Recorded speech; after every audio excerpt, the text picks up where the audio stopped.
अच्छा फ्रेंड्स, आज ला आप लोगों के साथ मैं CS608 के असाइनमेंट सोल्यूशन या आइडिया सोल्यूशन वो शेयर करने जा रहा हूँ। काफ़ी स्टूडेंट्स के मैसेज भी मुझे आ रहे थे क्योंकि सुबह इसकी 5 दिसंबर इसकी लास्ट डेट है, अभी तक स्टूडेंट्स को सोल्यूशन नहीं मिला है। तो मैं आप लोगों को आइडिया सोल्यूशन जो है प्रोवाइड कर देता हूँ। सबसे पहले क्वेश्चन नंबर 1 है। क्वेश्चन नंबर 1 में उन्होंने क्या दिया है, लाइन 1 है, उसमें इनपुट ABC ऑपरेटर है, फिर लाइन 2 है स्विच ऑपरेटर है।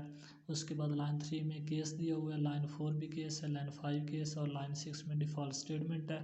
लाइन 7 हमारी क्या है, ये आउटपुट आ जाएगी। ठीक है, तो ये इसी तरह मैं आप लोगों को बता देता हूँ आपने कंट्रोल फ्लो डायग्राम किस तरह बनानी है। सबसे पहले हमारा स्टार्ट पॉइंट है। स्टार्ट पॉइंट में ये क्या आ जाएगा, L1 यहाँ पे आ जाएगा इनपुट ABC। यहाँ पे आप सिंपली L1 लिख दें। ये स्विच स्टेटमेंट है, यहाँ पे आप लोग सिंपली L2 लिख दें।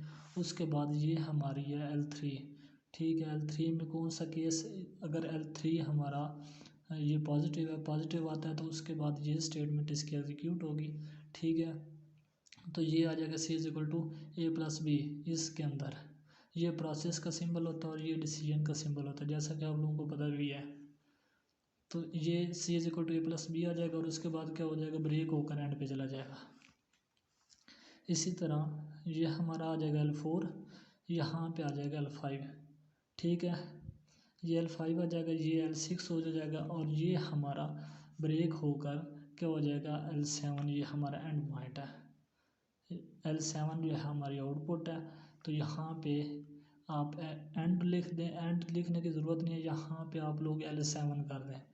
ठीक है, तो यहाँ पे आपने डिफ़ॉल्ट लिख देना है। इधर आपने C=A×B, C=A-B, C=A+B और ये ब्रेक। जिस तरह आप लोग देख रहे हैं ये डायग्राम बनी हुई है, आप लोगों ने सिंपल इसी तरह डायग्राम बना लेनी है वर्ड में। ये डायग्राम माइक्रोसॉफ्ट वर्ड में बन जाएगी।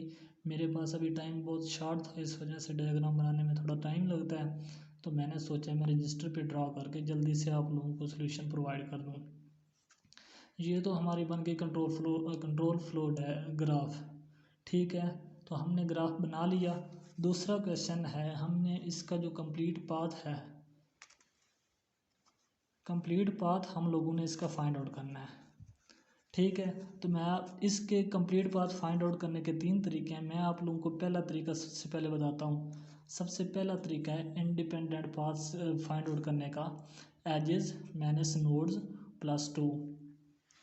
तो इसमें आप लोगों ने देखना है एजेस हमारे कितने हैं। ठीक है, नोड्स हमारे कौन से हैं, नोड्स ये वाले हैं 1 2 3 4 5 6 7 8 9 10 और 11। क्या हमारे एजेस जो हैं, सॉरी नोड्स जो हमारे हैं वो 11 हैं। यहाँ पे मैंने 9 लिखा हुआ है, यहाँ पे होना है 11। ठीक है, ये हमारा हो गया 11। उसके बाद हमने क्या फाइंड आउट करना है, हमारे एजेस कौन से हैं। एजेस मतलब ये है जो एक नोड को दूसरे नोड के साथ एरो मिला रहा है, ये एरो हमारा एज है। तो आप लोगों ने देखना है ये 1 2 3 4 5 6 7 8 9 और उसके बाद ये 10। ठीक है, जो आखिरी ब्रेक वाला है। तो यहाँ पे मैंने 8 लिखा हुआ है, मैं 10 लिख देता हूँ। 10 माइनस 11 प्लस 2। ठीक है, 10 में से 11 को माइनस किया, -1 प्लस 2 बच गया और नीचे सिंपली 1। ये हमारा पहला तरीका है। तो दूसरा तरीका कौन सा मैं आप लोगों को बता देता हूँ। दूसरा तरीका है रीजन्स प्लस 1। अभी रीजन्स क्या होते हैं,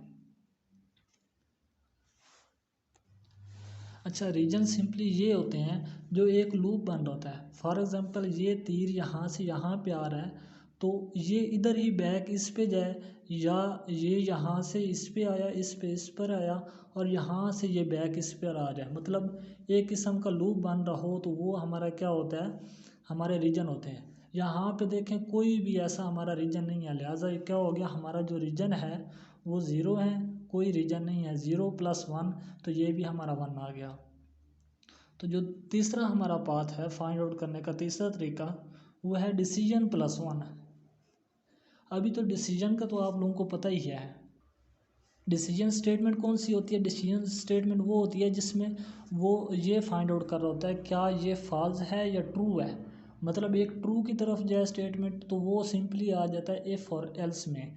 स्विच स्टेटमेंट में इस तरह नहीं होता। लिहाजा ये देख लें जो डिसीजन है वो भी हमारा ज़ीरो आ रहा है। इसमें इस डायग्राम में ऐसी कोई चीज़ नहीं है कि जो मतलब यहाँ पे वो बता रहा हो कि ठीक है फॉल्स है तो ये हो जाएगा। यहाँ पे फॉल्स नहीं है, यहाँ पे सिर्फ ये है कि ठीक है अगर ये ऑपरेटर है तो ये स्टेटमेंट रन हो जाए, ये है तो ये हो जाए और सिंपली ब्रेक कर एंड पर आ जाए। इसकी फॉल्स स्टेटमेंट नहीं तो ये एंड पे डिफ़ॉल्ट स्टेटमेंट है।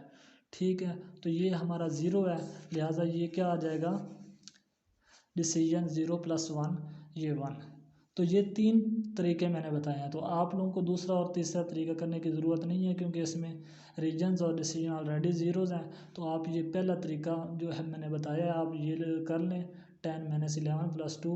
मज़ीद आप लोग देख लें और मेरे मतलब जो मेरा सोल्यूशन है ना, जहाँ तक मेरा आइडिया है इतने ही नोड और एजेस बनते हैं इसके। ठीक है, अगर मज़ीद आप लोगों को कोई कन्फ्यूजन है तो आप अपने हैंड आउट से रीड आउट कर लें। बाकी तकरीबन इसका सलूशन यही है। तो मेरी रिक्वेस्ट है आप लोगों से मेरे चैनल को सब्सक्राइब कर दें और वीडियो को लाइक कर दें और वीडियो को शेयर कर दें स्टूडेंट्स के साथ, ताकि स्टूडेंट्स का ज़्यादा से ज़्यादा फ़ायदा हो। क्योंकि कल लास्ट डेट है और मैक्सिमम स्टूडेंट्स इस टाइम में होंगे कि उनको किसी तरह आइडिया सोल्यूशन प्रोवाइड हो जाए या ओवरऑल वैसे सोल्यूशन मिल जाए। शुक्रिया।